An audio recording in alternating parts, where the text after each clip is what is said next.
So I ran a Twitter poll asking which magazine I should cover for this second installment of Print from the Past. I offered up EGM2, I offered up Game Players, I offered up Next Generation, but interestingly enough, the magazine that won with the most votes is this guy right here. We are going to open a copy of GamePro magazine from July of 1996. Can't see it because of my big hands, but there it is right there. This is a pretty interesting issue because we have an AOL Disk enclosed, and I'll be talking about AOL a little bit as we go. And Ultimate Mortal Kombat 3 is the cover story here. I believe they're looking at it for the Saturn.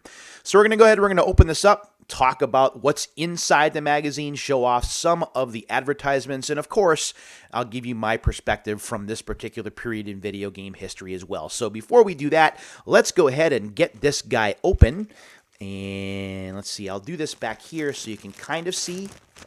And this just kind of opens right from the top. So I'll be able to put it back in its case or in its plastic when it's done. So the first thing I want to look at is I want to look at the AOL disc. AOL, if you weren't around in the 1990s and early 2000s, was the de facto way to get online. I had an AOL account in 1997, 1998, all the way really through early 2001, and I loved it. I loved everything about it. I loved getting mail. I loved checking out all of the embedded video game related websites that were included via, I think it was AOL channels. I loved the chat function. There were just so many things to like about AOL. I really do miss it these days, but communities are much different. So when we take a look here, Free America Online, disc enclosed. That's this guy right here. More games, more web links, more fun. Featuring America Online's new games channel. And that's really how I read about video games online for quite a while, in addition to magazines before the internet really exploded. And you can play America Online today. I don't know how that works, but whatever. So we have a special registration passcode, which probably isn't any good anymore. You can talk about how to sign in. We'll see what the disc looks like. We're going to go ahead and we're going to open this up. And I'll, again, do this on camera so you can see it. There we go. The seal is not holding up very well these days. So inside we have a little manual, which I'll get to. And we also have, oh, wow. It's not a CD. It is a 3.5-inch floppy disk that is that Mountain Dew green. I like this. This reminds me of Nickelodeon Slime here. Just pop in this disc and you're online. Boy, I hope that Clint from LGR checks this out. This is pretty interesting. We also have a little manual that I mentioned that kind of walks us through the different aspects of AOL. You get 15 free hours with this disc, which if you're surfing the internet back then, 15 hours went by pretty fast. But unless you had a dedicated phone line, you had to kind of pick and choose when you were going to go online. For me, my online time was always like after midnight because I was always such a night owl. So there was nobody calling my house between midnight and 6 a.m. So I didn't feel bad about people maybe calling and getting a busy signal. Of course, in retrospect, if there was someone calling to inform us that there was a death in the family, that would have been bad news, but that's beside the point. So when we open this up, America Online, all you need is a computer, a modem, and the details to get inside, showing a picture of the White House here. And there's a whole bunch of other stuff. Money to make, games to play, people to meet, worlds to explore. And there's even more stuff here. This is just basically blatant advertisement. But that's what it was. And again, back in 96, we were still really getting started with online at the time. So that's pretty neat. Again, my time with online really didn't start in earnest for another year in 1997. But nevertheless, I have a lot of fond memories of AOL. Okay, with that being said, let's get to the main course here. I'm sure that AOL is interesting. I could probably do a whole a repeat video on AOL itself, but let's go ahead and get to the magazine itself, shall we? So here is the magazine, and I'm just going to move my microphone forward just a little bit. There we go. So you can kind of see the magazine there. This is... it doesn't give me an issue number. It just says July 96. 57 previews, 33 reviews, reviews including Tekken 2, Toshinden 2, Iron Storm, Blazing Dragons, and Guardian Heroes on here. This is still when the Saturn was still in the race. On the back of the magazine, we have an ad for Bottom of the Ninth, which is a baseball game that's based on a Konami coin-op, much like Blades of Steel was. This game actually didn't get a lot of love. I actually have a Bottom of the Ninth game to open for Unsealed in the future. It's Bottom of the Ninth 97, so I'll talk more about that then. Okay, the first thing we see when we open the magazine up is we see an ad for Ken Griffey Jr. Baseball. Now I'm going to move the microphone toward me a little bit so that I can kind of hold this out in front so you can see. So there we go. I think this is for Slugfest, if I'm not mistaken. Let's see here. A Winning Run. I'm sorry. It's for a Winning Run. And that is a game that I actually opened up for Unsealed, so that's kind of neat. Looking further, we have another baseball advertisement, this one for MLB Pennant Race, and it shows a long box version of the game. I didn't know that there was a long box version of Pennant Race available, so that's pretty interesting. Pennant Race is a pretty cool baseball game if you like arcade-style baseball. It feels a bit like what the RBI baseball reboot is, but in my opinion, it plays a lot better. And it's not too expensive to find. So if you like PlayStation baseball games, it's one that you can look for. So let's keep going. There's an ad here for Wrestlemania, the arcade game. Now on the Saturn. This seems to be a very Saturn-centric issue of the magazine. But there's also the PlayStation version, PC, CD-ROM, Super Nintendo, Game Boy, so on and so forth. I opened up a Super Nintendo copy of the game for Unsealed, actually. So we're getting a lot of Unsealed games here in this particular episode of Print from the Past. So when we take a look, we also see some features here, including Robotech for the N64, GamePro.com launches, the 16-bit Gamer Survival Guide. I'll definitely be going over that. Ultimate Mortal Kombat 3 for the Saturn gets its own pro review, as well as a pro strategy guide for UMK3. Bunch of stuff on UMK3 here, as well as Fighter's Edge for Street Fighter Alpha 2, and NBA Shootout is also covered, and there's a bunch more. We also have Experts. We have an advertisement for Experts right there.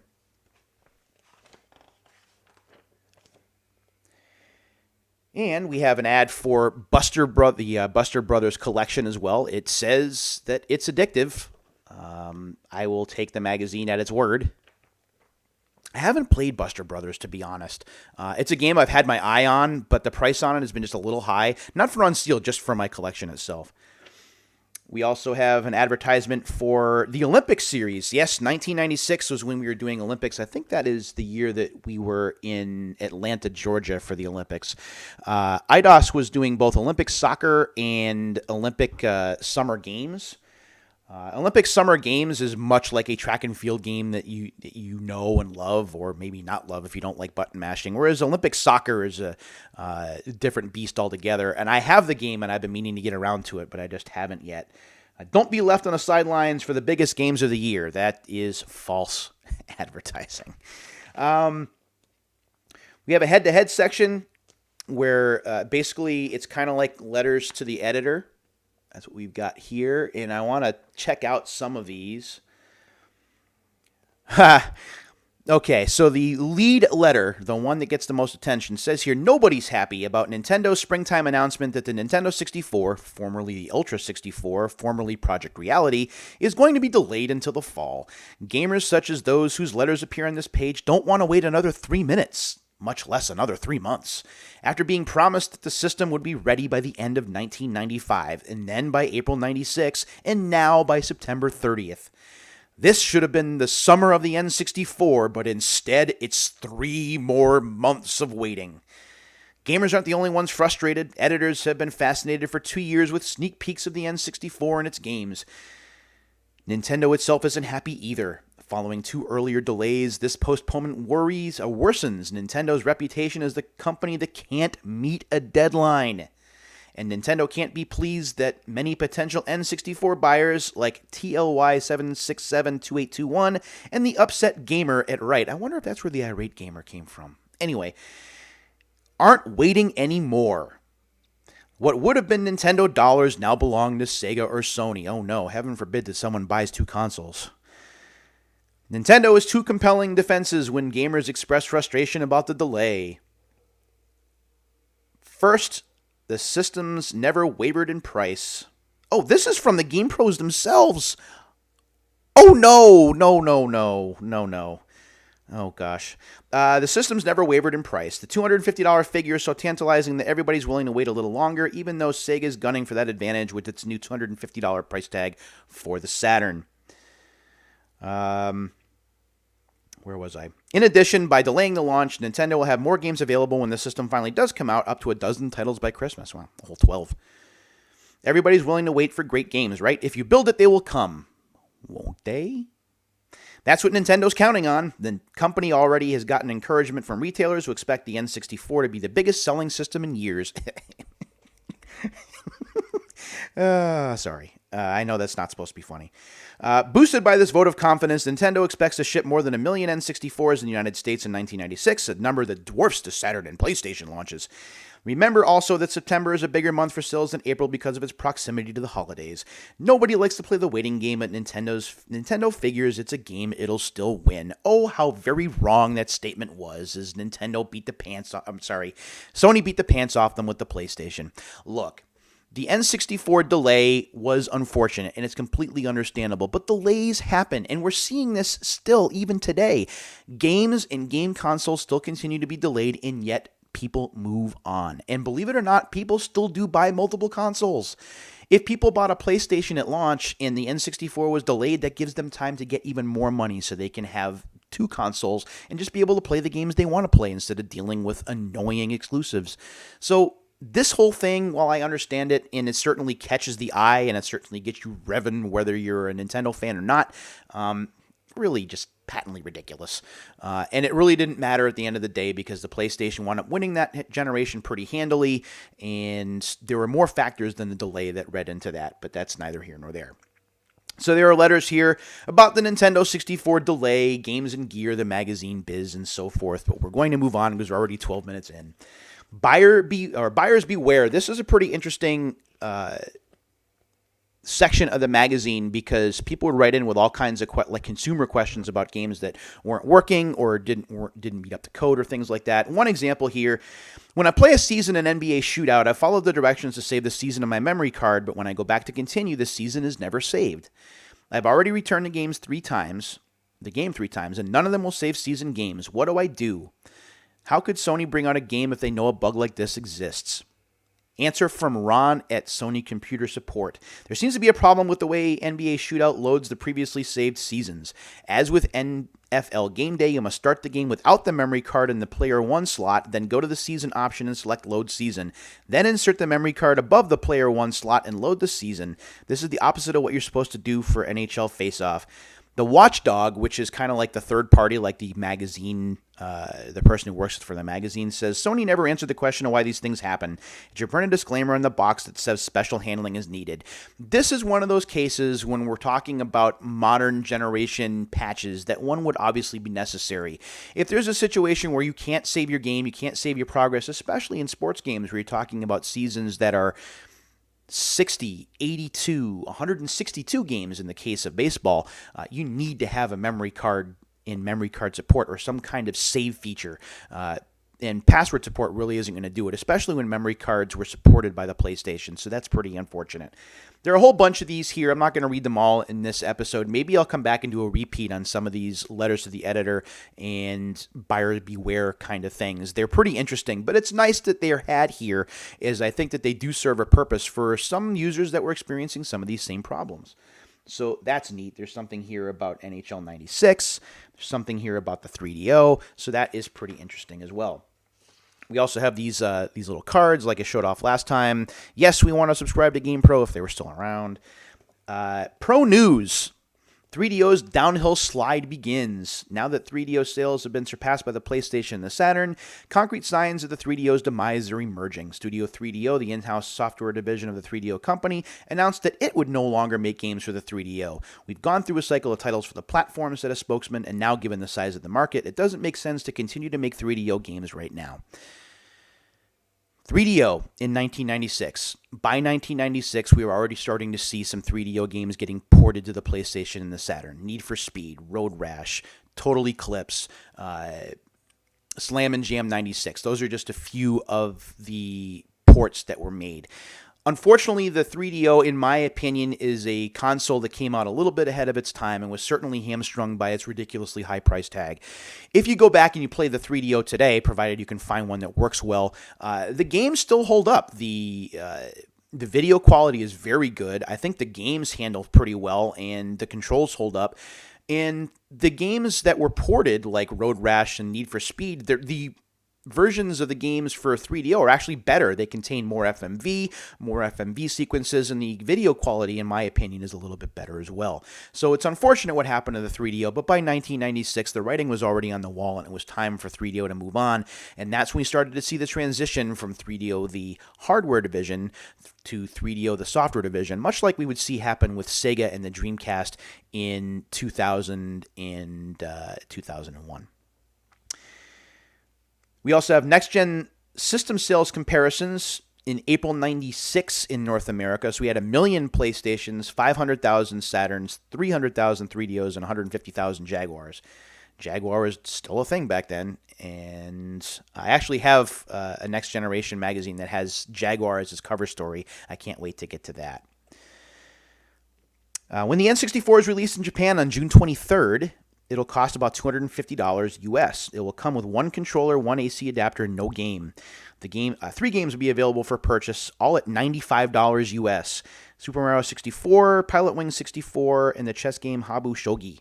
I think that Mario 64 and Pilot Wing 64 were the 2 launch titles that made it here, which I bought, by the way, when I bought my system on launch day. Okay. Those of you who are my age will remember the buy 10 CDs or tapes for 1 penny. I did that. I did that a couple of times, actually. I'm not proud of it, but I definitely did that. Acclaim abandons cartridge games. That's pretty interesting.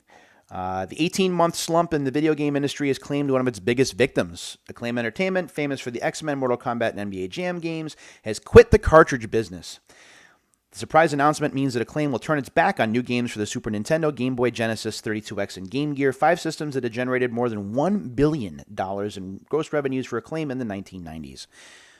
Again, by 1996, we have seen the transition from 16-bit to 32-bit continue to accelerate, and it didn't make a lot of sense at that time to continue to make cartridges, especially when you're talking about the Super Nintendo and the Genesis, which were definitely in the sunsets of their lifespans. The Game Boy was still doing kind of well, and the Game Gear, well, the Game Gear was the Game Gear. So I do think that there was room to kind of move between the two, and obviously Acclaim didn't get out of cartridges altogether because they did make games for the N64, but nonetheless, it's an interesting story during this time period. And again, when you're talking about the slump in the video game industry, you have to keep in mind that whenever you have a transition from one generation to another, you have hardware sales that slow down as people are starting to save money and getting ready for what's next. And of course, cartridge prices were still pretty high at that time, and it took CDs to be able to get some of those cartridge prices to come down.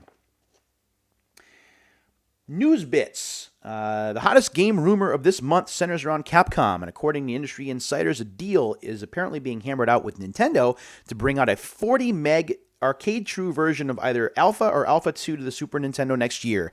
That obviously was not just a rumor, that actually happened.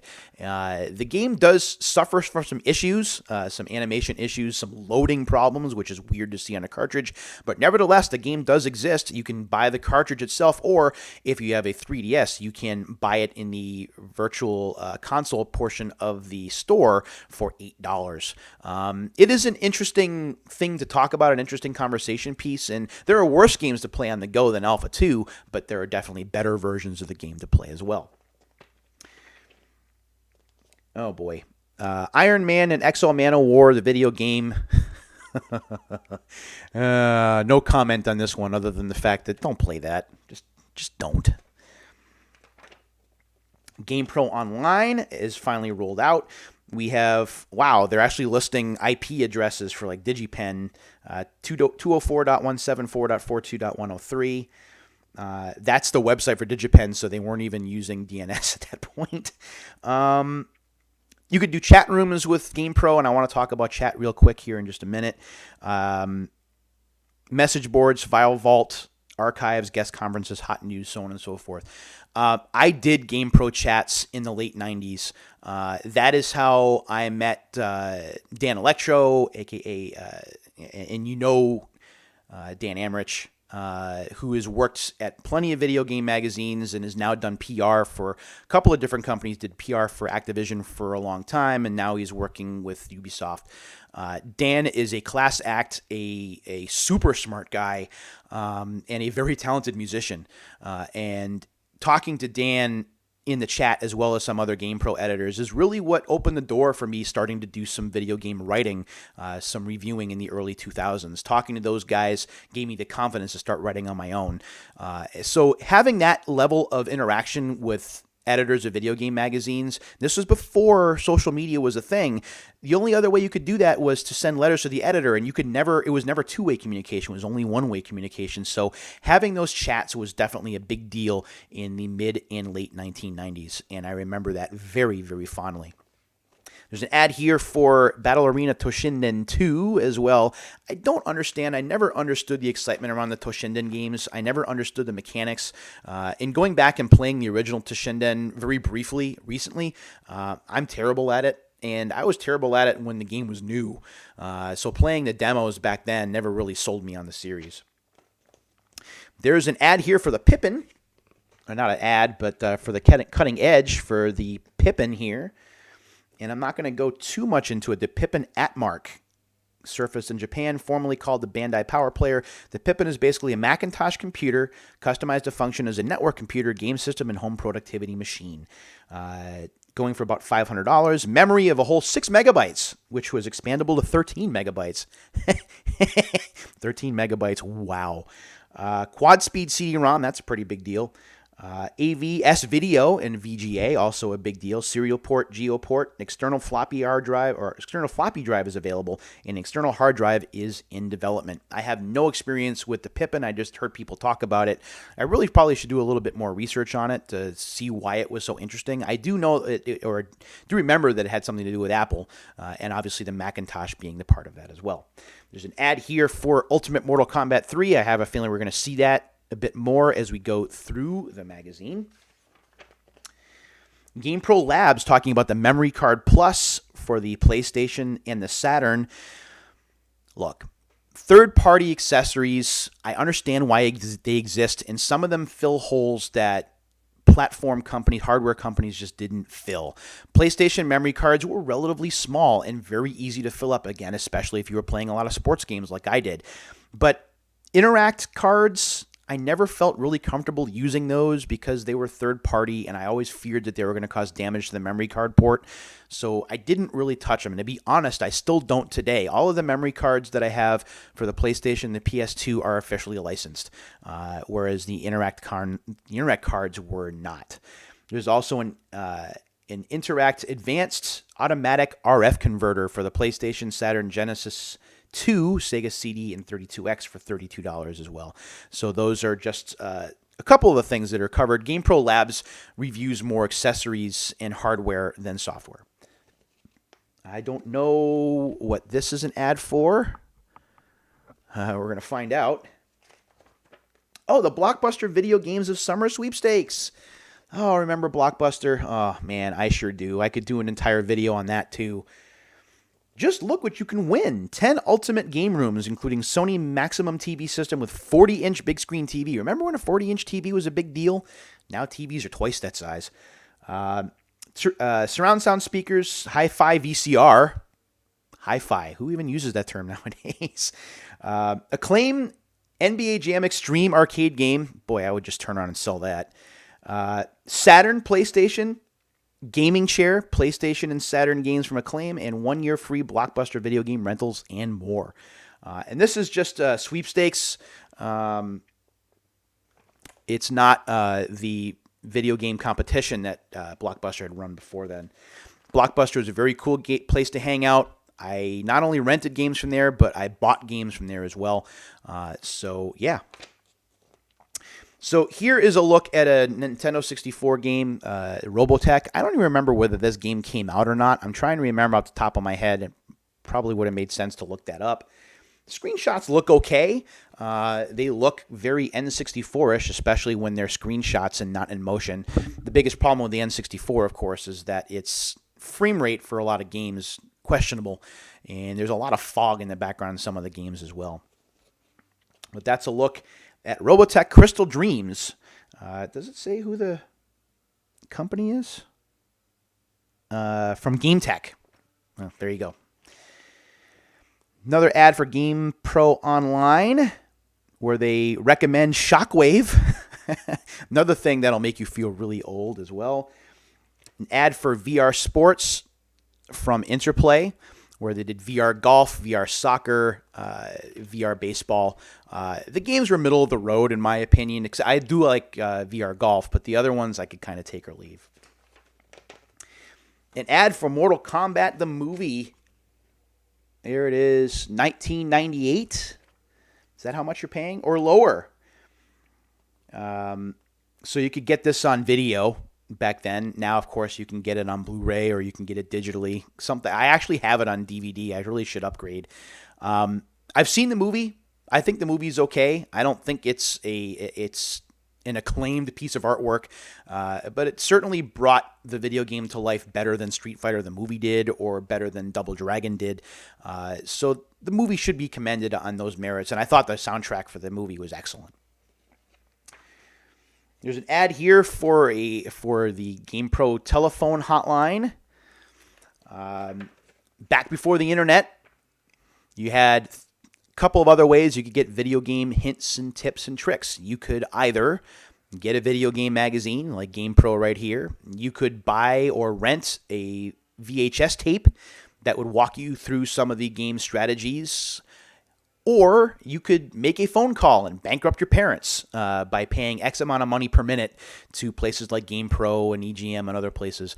I never called any of the 900 numbers. I did call Nintendo's gameplay counselors once for Final Fantasy II, and that was when I was working for the phone company, so I had free long distance when I called from work, and that's what I did. So I don't have a lot of experience with that. Maybe you do. You can tell me about it in the comments if you decide that you want to do that. The Sony PlayStation Expo 96 in Tokyo, showing off Enemy Zero, showing off Galaxy Fight from Sunsoft and Zero Divide 2. There's also an ad here for Hardball 5, a game that I don't have. I actually need to get that so I can cover it for the Retro Referee project. We also have multiplayer Galaxian from Namco, which we never got here in the U.S., which makes me very sad as a fan of the original game and as a fan of just about everything Namco. I was a little sad that Galaxian didn't make it here. I was happy we got Starblade. That's great. But Galaxian, I think, would have been a little bit better. X-Men Children of the Atom is coming for PlayStation, according to this, and it certainly did. Samurai Showdown and King of Fighters 95 as well. So those are just some of the games that are listed here in this particular section, as well as an ad for PO'd. Man, already almost 30 minutes in. These videos are long, but I'm trying to move as quick as I can. An advanced sneak peek at what we saw on the very first day of the E3 show. So we have stuff for the 64, the PlayStation Saturn. We have images of Mortal Kombat Trilogy for the N64, as well as Shadows of the Empire in Killer Instinct, which would be Killer Instinct Gold. Or Killer Instinct 2 Gold, I should say. For the PlayStation, we have Robotron X and Open Ice. Open Ice is one of my favorite games. For the Saturn, we have Fighting Vipers and Sonic Extreme. You also have images of Marvel Superheroes, Slamscape, and Aeon Flux. And I'll try and show these off. E3, of course, big deal. Even back then, of course, it had to be because we didn't have internet that could send us video on demand like it does today. Sneak preview of Crash Bandicoot and Red Assault for the PlayStation. Oh, man, Crash Bandicoot. Crash Bandicoot Crash Bandicoot. I actually did buy that game for the PlayStation not too long after it came out, and I was pretty terrible at it. It took until Crash Bandicoot 3, honestly, for me to really start to appreciate those games. And now, of course, that we have the Crash Insane trilogy for the modern consoles, I'm playing that a bit more because you have all 3 games in one place. Also have Iron Man, XO, Man of War, and Heavy Metal. Again, do not recommend. AD&D, which is Advanced Dungeons & Dragons Iron Blood. Again, don't recommend.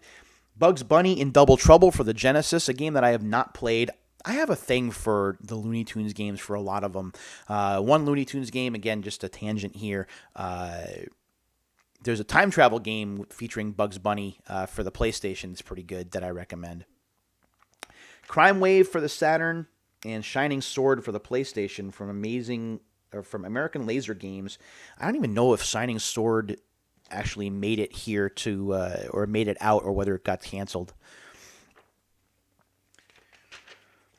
Pilot Wing 64 and Project Overkill for the Saturn. What I'm about to say is going to be a bit controversial. I actually played a lot more Pilot Wing 64 than I did Super Mario 64. Pilot Wing 64, in my opinion, was a great chill-out game. I loved the soundtrack. It was peppy. I loved the different modes of flight in the game. And even though I was not very good at the game and I didn't progress all that far, the free flight you could do in the game, especially when coming home from a stressful day at work, where you could just kind of kick back and fly, it was a pretty big deal, and I loved that. And I was glad to see that made a return in Pilot Wings Resort as well. Project Overkill is a pretty interesting isometric 3D game with a lot of blood and gore. It's from Konami. It's an interesting game, and one that I really didn't see all that commonly. I do have it, and I've played it. I'm not very good at it, though. Knights for the Saturn, Hyper 3D, Pinball for the Saturn, Sirens for the PlayStation, and Ball Blazer for the PlayStation. Sirens developed by Head Games. Oh boy, so it's not Extreme Paint Brawl, but those are some of the games there. And I apologize if it's tough to see. We also have an ad for Virtual Tennis, or V-Tennis as that would eventually be called. More games. Impact Racing for the PlayStation, Three Dirty Dwarves for the Saturn, Deadly Skies for the PlayStation, which is a flight game, Time Commando for PlayStation and PC CD, Shockwave Assault for the Saturn, and I talked a little bit earlier about 3DO ports, and this is one of those. Shockwave Assault had some interesting / funny FMV sequences, because FMV, when talking about multimedia games, was a pretty big deal back then. And the underlying game is okay. It's not going to be overly impressive, but I think it does the job well. Slam Dragon for the PlayStation, published by Jalico. I don't know a lot about that. It looks like a fighting game. And Ultimate Mortal Kombat 3 for the 3DO, which I don't think was a thing either. Oh, we lost another card. So that is where we are there. Waiting to get to some of the reviews here. More previews. Clay Fighter 3 for the PlayStation and M2. Oh, the M2. That never happened, sadly. Fade to Black for PlayStation. That was definitely a thing. Blast Chamber for the PlayStation and Saturn. Aeon Flux for the PlayStation and PC CD. Disruptor for the PlayStation. Published by Universal Interactive Studios and developed by Insomniac. Yeah, the same people who brought us Ratchet and Clank, and who brought us Spyro the Dragon, and who brought us Spider-Man for the PlayStation 4. Yeah, Disruptor. That's from them. Interesting game. And again, another game that used full motion video at the time. Extreme Dreams for the PlayStation. I don't even know what that is. Swagman for the PlayStation, Saturn, and PC CD. I do know that was a thing. And Magzone. And again, here is a little bit on those. And now we have MDK, which is Murder, Death, Kill. We also have Jedi Knight Dark Forces just for PC and Mac. X-Wing vs. TIE Fighter for PC and Mac. Afterlife for PC and Mac. X-Wing and X-Wing vs. TIE Fighter and TIE Fighter.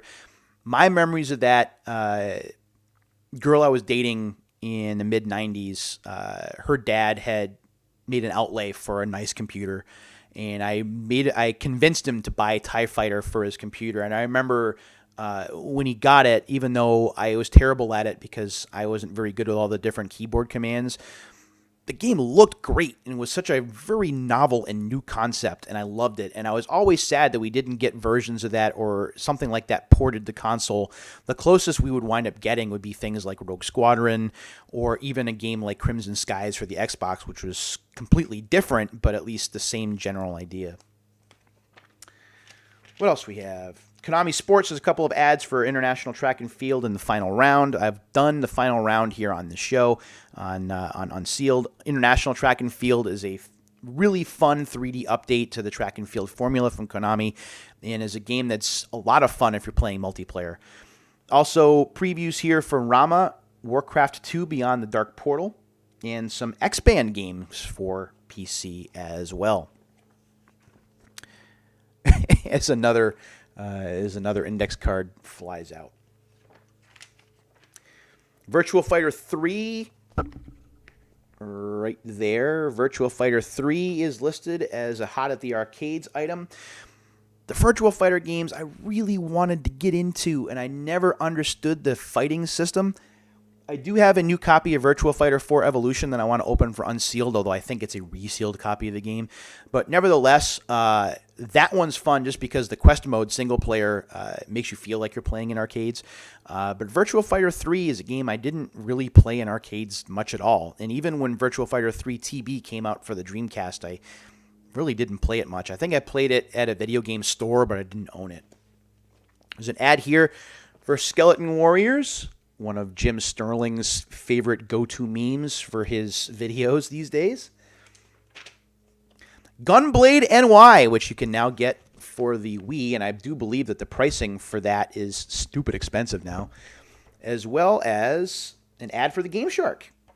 And Interact was a huge third-party accessory company for the PlayStation and the Saturn back in the 1990s.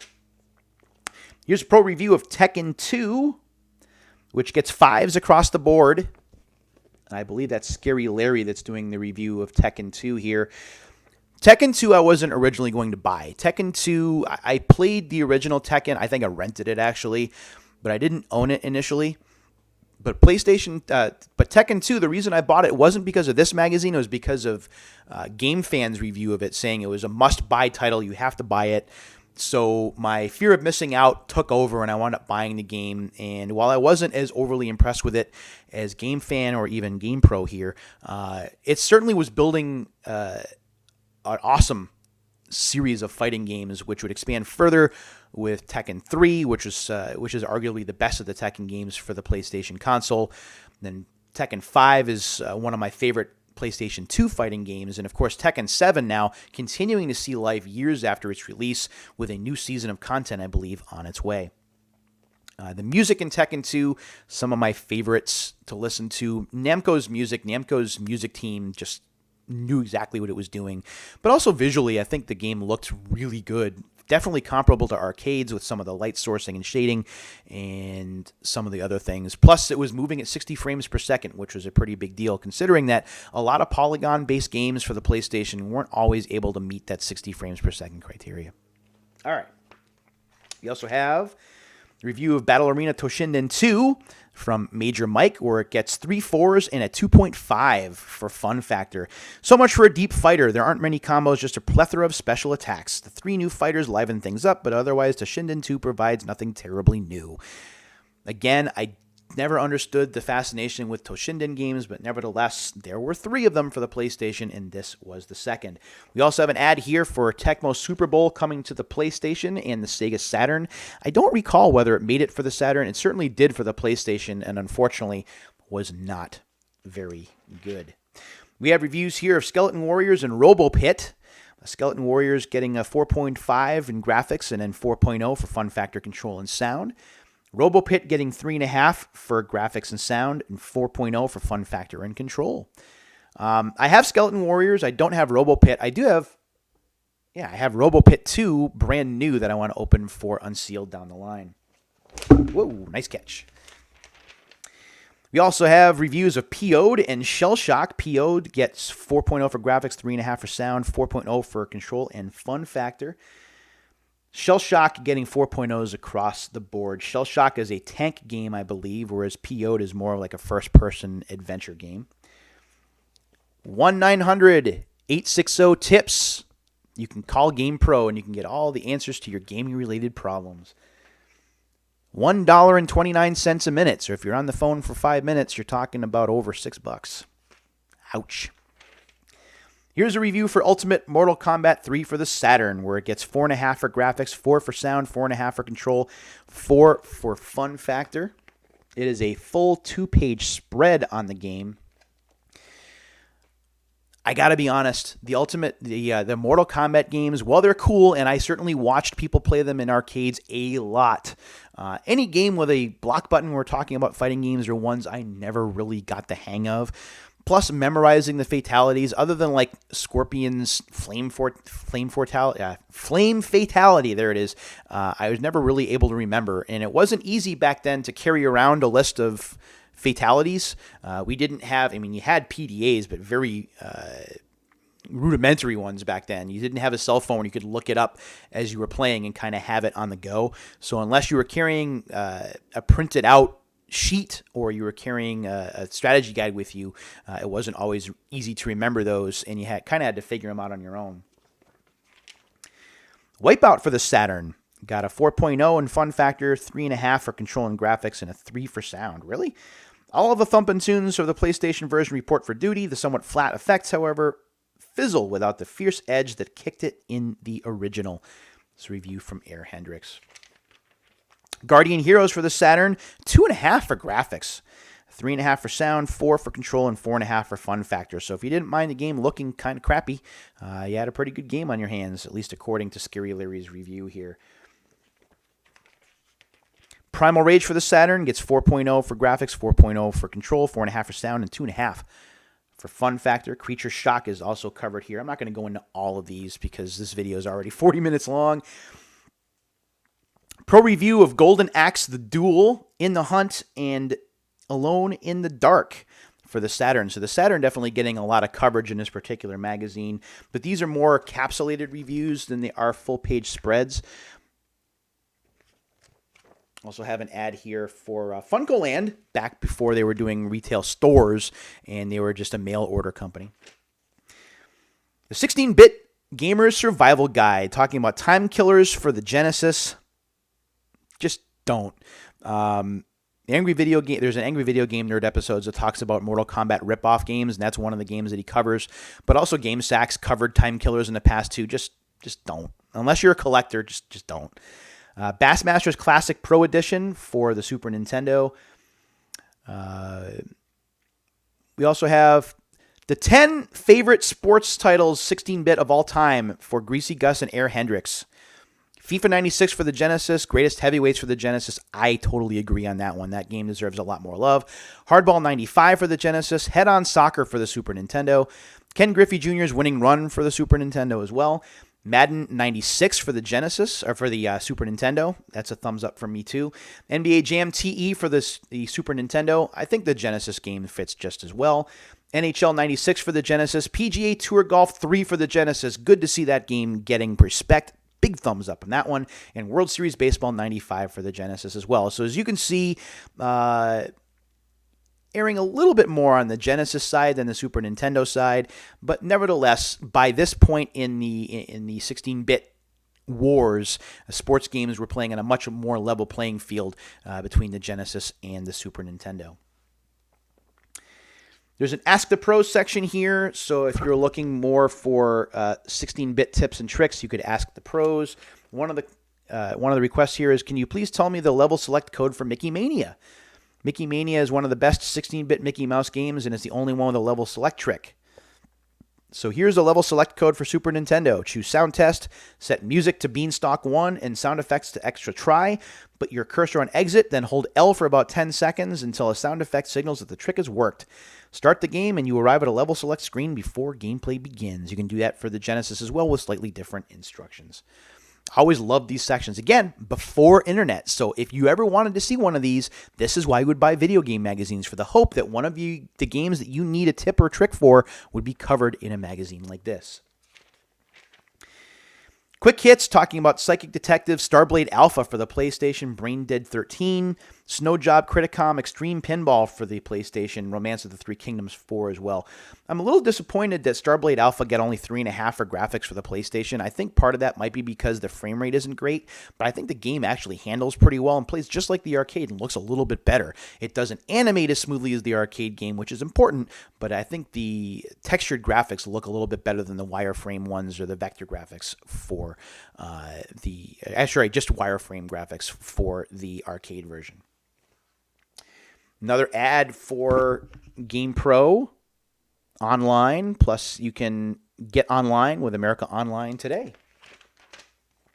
An ad here for Frank Thomas Baseball or Big Hurt Baseball. Not sure if you know this, but Tim Kitzrow actually does the commentary for Big Hurt Baseball and also, just for Big Hurt Baseball. So if you have that for the Super Nintendo, the Genesis, or the PlayStation, or the Saturn, Tim Kitzrow's voice is the one that you hear. He, of course, the golden voice, the golden tonsils behind NBA Jam. The sports pages. I'd put on my referee shirt for this, but again, this video is already long enough. Talking about NBA Shootout, giving strategy for NBA Shootout as well. Of course, the game being bugged with memory, that's kind of unfortunate. Talking about all the different offensive and defensive sets, which if you're into the strategy portion of basketball is something that you're going to want to know. That extends a couple of pages. They cover World Cup Golf, where it's just 3s and 3.5s. Olympic Summer Games for the Genesis does not review very well at all. For the Super Nintendo, it's just as bad. Striker 96, NFL Quarterback Club 96 for the PlayStation. Fares okay, a little bit above average for graphics. College Slam for the PlayStation and College Slam for the Saturn. I gotta say, College Slam is basically NBA Jam in college clothing, and as such, I think that I would have reviewed it more positively if it was me, and in fact, I have reviewed it more positively in other areas. But I think back then, maybe people were getting a little NBA jammed out or thought it was a little too close. But if you pull back and you look at it in general, I think it does a nice job of being an NBA Jam-like and doing a better job of that than, say, NBA Jam Extreme did, which was pretty terrible. Previews of Triple Play 97, MLB Pennant Race are both here. Triple Play 97, my favorite memory of that is the intro sequence where Jim Houston is narrating an on-field situation that is portrayed completely in FMV and not archived footage. We're talking about an actually filmed sequence, which I thought was pretty high quality from EA back then. I talked about Pennant Race at length, so I'm not going to continue to do that. Frank Thomas, Big Hurt Baseball for the PlayStation and Saturn. So this was before that game had come out. VR Baseball 96 for the PlayStation, Saturn, and PC CD, as well as NFL Quarterback Club 97. Quarterback Club still being a thing and eventually would make its way onto the N64 and become an N64 exclusive for a short amount of time. Olympic Summer Games, I talked about that in the ad earlier. Formula One World Championship, the final round, which I've opened up. I talked about that, as well as International Track and Field, all being covered. So these are games that are all in 1996. So while I love 1997 and a lot more people love 1998, I think that we shouldn't sleep on 1996 because 96 was still marked a period of gradual transition between 16-bit and 32/64-bit gaming, and there was a lot to offer during that year. So I think that there's an argument to be made, as there is for just about any year, for 1996 being a pretty impressive year in and of itself. An ad here for Monday Night Football for the PlayStation and PC CD. Unfortunately, I don't think that the PlayStation version of that came out. If it did, I don't remember seeing it. Also, 3DO Games Decathlon, I don't think that was a thing. And NBA Action for the Saturn, which did come out. There is a spread here for Iron Storm for the Saturn when we're talking about the Role Players Realm, which is a role-playing section of the magazine. So if you're an RPG fan, this was the section of the magazine that you often skip to first. Blazing Dragons and Shining Wisdom for the PlayStation and Saturn, respectively.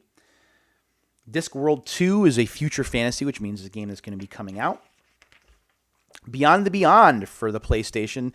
Developed and published by Sony Computer Entertainment isn't entirely true. We now know that it was developed by Camelot, who would go on to develop Hot Shots Golf, and then Nintendo would snap them up and they would develop Golden Sun as well as the Mario sports games as well.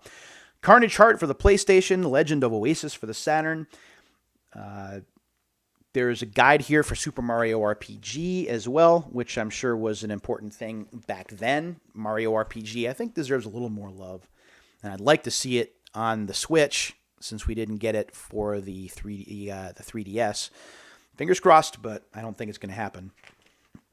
And then we have a strategy section where we're talking about Ultimate Mortal Kombat 3 strategies. And that goes for a few pages, as well as in a complete move list. There's also some strategies for Street Fighter Alpha 2. And I'm going to talk about Alpha 2 at the end of the video here, as we're running a little bit late. Then we come to... there's also Darkstalkers, Night Warriors move lists. These are just indispensable. If you were playing these games at home, these are the kind of magazines you would have open in front of you, so you could open it up and take a look in between matches, or maybe pause if you're playing single player to be able to find out what the movesets are. There's also a full hidden players list for NHL Open Ice. Right there. I really should take a picture of that. Let me see if... Yep, my buddy Josh is here. CET, November 28th. A bunch of different personalities here. John Tobias is here. Ed Boon is here. Is Mark Turmel here? Mark Turmel is here. Eugene Jarvis is here. The whole gang is here in this particular game. Secrets of Area 51, which is a light gun game. I love light gun games. We have some strategies for that. Game Genie codes for the Genesis and Super Nintendo. Game Genie certainly still a thing in 1996. Probably getting them more used at that point, or maybe finding them on clearance and store shelves. What else do we have? PlayStation, how to get the rocket launcher and change character clothes in Resident Evil.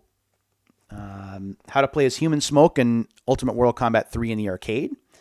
ActRaiser 2 special passwords for the Super Nintendo. Night Warriors Darkstalkers Revenge Appendix mode for the Saturn. Oh, boy. Need for Speed tracks, hidden tracks for the PlayStation as well. And the hot rentals from Blockbuster Video at this time. And an MLB Pennant Race, number 1. MLB PA, bottom of the 9th, number 2. Hardball 5, number 3. So baseball, certainly a big thing for July hot rentals. So the boys of summer out in full swing, no pun intended. NBA Shootout 4, Die Hard Trilogy 5, Resident Evil 6, PO 7, Alien Trilogy 8, Top Gun Fire at Will 9, and D at 10. Top Gun Fire at Will, by the way, another shooter that I think deserves a second look if you can find it on eBay. For the Saturn, Panzer Dragoons Y2 is number 1. Toshinden Remix number 2. World Series Baseball number 3. D number 4. Center Ring Boxing number 5. Corpse Killer number 6. Virtual Cop number 7. Street Fighter Alpha number 8. Virtual Fighter 2 number 9. And number 10, Sega Rally Championship. We're also still doing charts for the Genesis and Super Nintendo. For the Genesis, Triple Play Baseball is number 1. NBA Live 96 at 2. 1996 Olympic Summer Games at 3. Toy Story at 4. Pocahontas at 5. Vector Man at 6. PGA Tour 96 at 7. Gargoyles at 8. FIFA International Soccer 96 at 9. And World Series Baseball at 10. And finally, for the Super Nintendo, Ken Griffey Jr.'s Winning Run is number 1. Super Mario RPG holding strong at number 2. NBA Live 96 at 3. Toy Story at 4. 96 Olympic Summer Games at 5. Super Mario Kart back at 6. Breath of Fire 2 at 7. Mega Man X3 at 8. Dirt Tracks FX at 9. And Donkey Kong Country 2 rounds out the top 10. And finally, the very back of the magazine has the Die Hard Trilogy, which is also fantastic. So before I close this video, a little bit on the Alpha series. Street Fighter Alpha was a game that I did not really expect to enjoy as much as I did.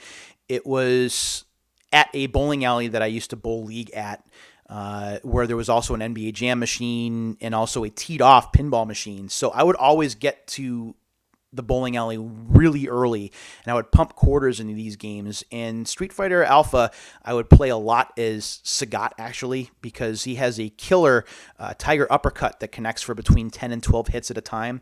So I really enjoyed that. And when Street Fighter Alpha 2 came out, it was even better. There were more characters. Akuma was included from the get-go for the first time. I liked the music. I liked the everything about the game, honestly. And then, of course, that would give way to Street Fighter Alpha 3, which is my favorite all-time Street Fighter game. And doesn't matter what series, what number, it doesn't matter. If you ask me what my favorite Street Fighter game of all time is, it's going to be Alpha 3. Man, 55 minutes later, it took us that time to go through a magazine that is 128 pages in length. I hope that you enjoyed it. I hope that you enjoyed some of the memories that I shared. 1996, definitely an interesting time for me. I was 24, so I'm in my mid-20s at the time. Unfortunately, 96 is also a difficult time in my personal life where my paternal grandmother, who was really my best friend up to that point, she had contracted terminal cancer at that point and had been moved to hospice at this time. So dealing with that and working and living by myself after living with someone for a long period of time and then having the house to myself was certainly weird. And I always tell the story about how when I bought the Nintendo 64 at launch, I really bought it as kind of a substitute for dealing with a lot of the stuff that I was going through at the time. And that's one of the reasons why Pilot Wings was so important to me, because having that chill time where I could just shut everything else out and just fly at will was something that I didn't take for granted and honestly still don't today. So when I pull out my 3DS and I can just check out the different places on Woohoo Island, while there is a time constraint, it's still, I can go where I want to go, and there's not really a lot of pressure. I can just kind of chill out. So that's it for another supersized episode of Print from the Past. We will do another one soon. I still have more magazines to get to. I'll probably do another Twitter poll next week for episode 3. But in the meantime, please take care of yourselves and each other, and we'll talk soon.